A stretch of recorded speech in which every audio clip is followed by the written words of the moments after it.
Je crois que je viens de voir Michael Jackson. Non, Mike en train de jouer du saxophone.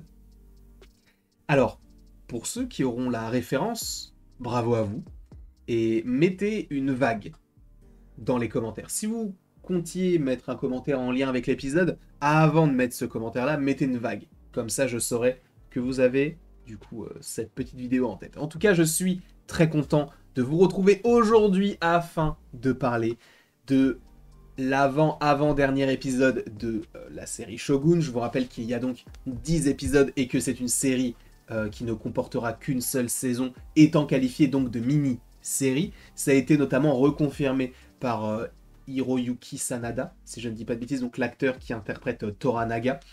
Et donc, a priori, la série devrait se terminer le 23 avril. Somme toute logique, puisque nous sommes le 9. La semaine prochaine, donc pour l'épisode 16, bah, ce sera l'avant-dernier, le 23, ce sera le dernier. Enfin, ça paraît logique. 7 plus 7 plus 7, à un moment donné, on sait faire les calculs. En tout cas, oui, on va en parler avec des spoilers. Et c'est vrai que je m'attendais quand même à un épisode filler où il ne se passerait pas grand-chose, où on resterait peut-être sur la suite par rapport à Toranaga. Le côté de... Je rappelle quand même que son enfant, aussi débile soit-il, a glissé sur du parquet et s'est cogné la tête contre un rocher. Il est mort. Donc c'est vrai que je me suis dit que cet épisode-là allait être un épisode un petit peu... Alors pas forcément filler, mais où on serait surtout sur de l'explication, sur de l'intériorité, où il n'y aurait pas beaucoup d'action. Par ailleurs, moi il y a quelque chose qui m'a... Alors ça ne m'a pas dérangé, mais je me suis posé la question de... Mais où est son frère?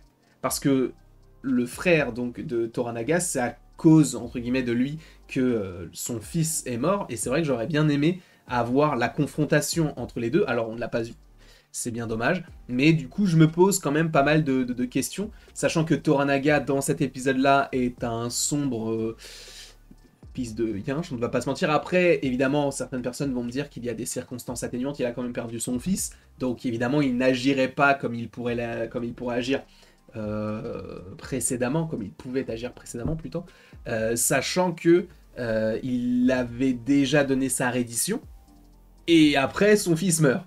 Donc voilà, on est sur un épisode bien heureux, sachant que oui, on a donc un Toranaga au début qui est dans la réflexion, dans le non, mais en fait, c'est bien beau que vous puissiez me donner des idées, des contre-attaques, mais moi je vais me rendre. Là, c'est en gros, c'est aller trop loin. Mon fils est mort. J'ai été mis à mal par mon propre frère. J'ai perdu quasiment tout ce que j'ai. Je vais me rendre. Il n'y a pas d'autre solution. Et évidemment, à la fin, il y a cette mini-rédemption, entre guillemets, ce côté de là, on retrouve le vrai Toranaga, le stratège, sachant qu'on l'avait déjà un petit peu avant par rapport à la scène avec donc John qui va rejoindre, enfin, qui va arriver à convaincre certains personnages afin d'aller à Osaka pour possiblement s'attaquer à eux. Et John, c'est un petit pan qu'on ne voit pas trop, mais qui est assez intéressant aussi sur son exploitation. En tout cas sur Toranaga, j'aime bien l'évolution du personnage. Évidemment, il nous fallait un épisode de transition entre le moment où il déciderait d'attaquer et, et du coup, précédemment, le moment où il a quasiment tout perdu. Donc ça, j'aime beaucoup ce que je vois concernant ce personnage-là. J'aime bien son développement.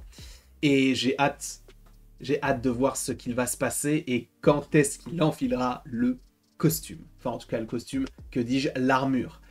Et pour le coup, parce qu'en fait, je le vois un peu comme une sorte de super-héros, parce qu'il c'est un peu genre, ok, on m'a mis à mal, j'ouvre la mallette, je prends le costume bleu et rouge, je mets le masque de Spider-Man. Bon, évidemment, là, ce sera du coup l'armure supposément qu'il y a derrière lui, sachant que oui, on a aussi Hiromatsu qui est décédé, ou en tout cas qui s'est seppuku, si je ne dis pas de bêtises, donc qui a en gros défié Toranaga et qui donc s'est planté un sabre. Là, tu vois en soi toute la détresse de Toranaga et je trouve que c'est un très très bon jeu.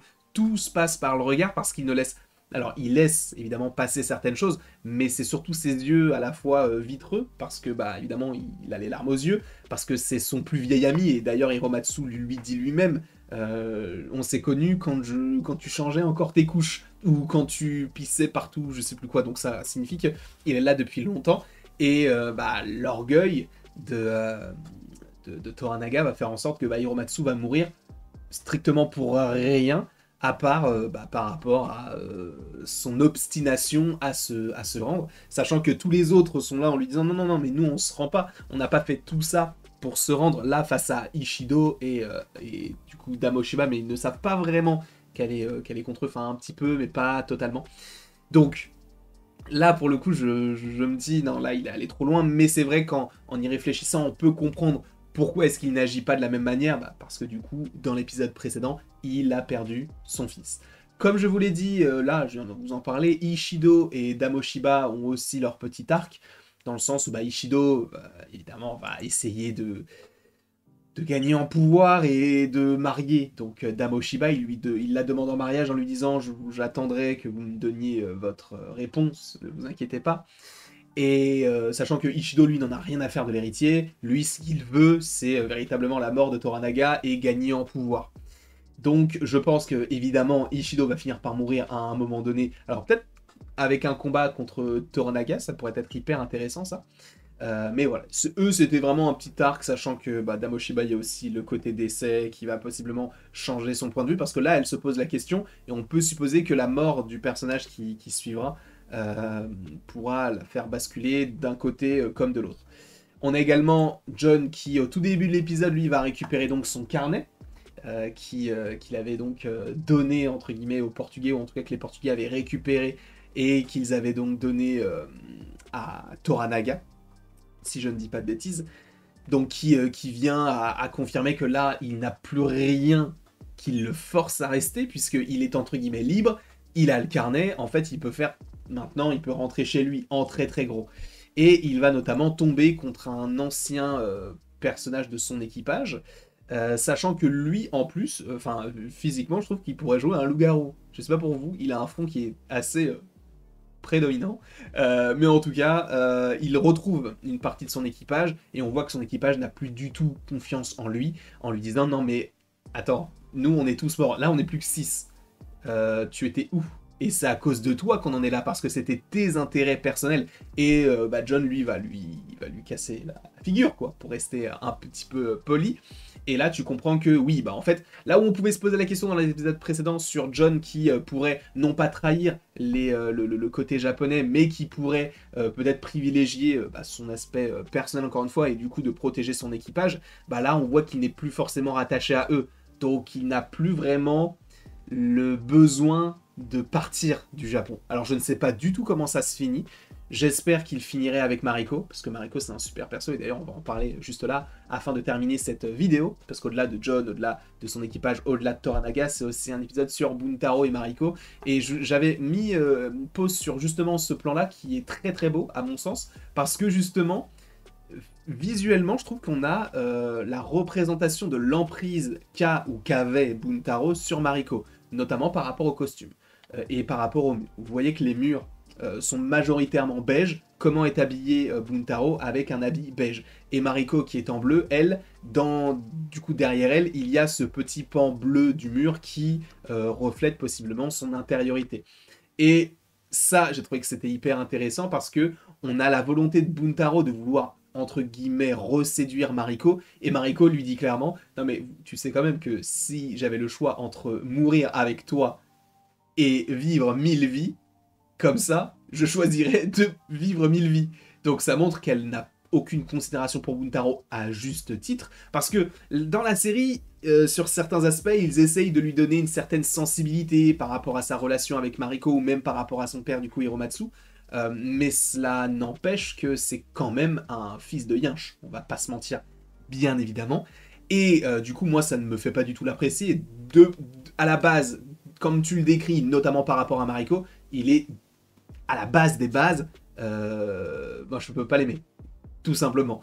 Donc, on a cette discussion qui s'effectue, et Buntaro qui tombe de très haut, et Mariko qui, elle, gagne en puissance, et c'est pour ça, pour moi, Mariko est une GOAT, et j'adore ce personnage-là. Donc, pour l'instant, moi, c'est encore un très grand oui. Cette série, elle est géniale, encore une fois, je pense qu'elle est trop peu visionnée, en tout cas en France. C'est bien dommage, parce que c'est un vrai bon programme, et en plus de ça, ça sent qu'il ne tire pas sur la longueur. Il y a vraiment, chaque épisode a son intrigue, a son intérêt, Et en plus de ça, mini-série oblige, du coup, t'es obligé de tout concentrer, et pour moi, ça me va grandement. Je ne sais pas ce que vous en avez pensé, n'hésitez pas à me dire tout cela dans les commentaires, n'hésitez pas non plus à aimer, partager, commenter, vous abonner, bref, vous faites ce que vous voulez. Et après tout ceci, il ne me reste plus qu'à vous dire à la prochaine pour la prochaine. Et encore une fois, merci beaucoup à vous d'avoir été présents. Il y aura quand même pas mal de vidéos ces prochains jours, ces prochaines semaines sur différents sujets. Et je ne sais pas sur quoi sera le prochain sujet, mais sachez qu'aujourd'hui il y a le trailer du Joker 2. C'est sympa ça, non?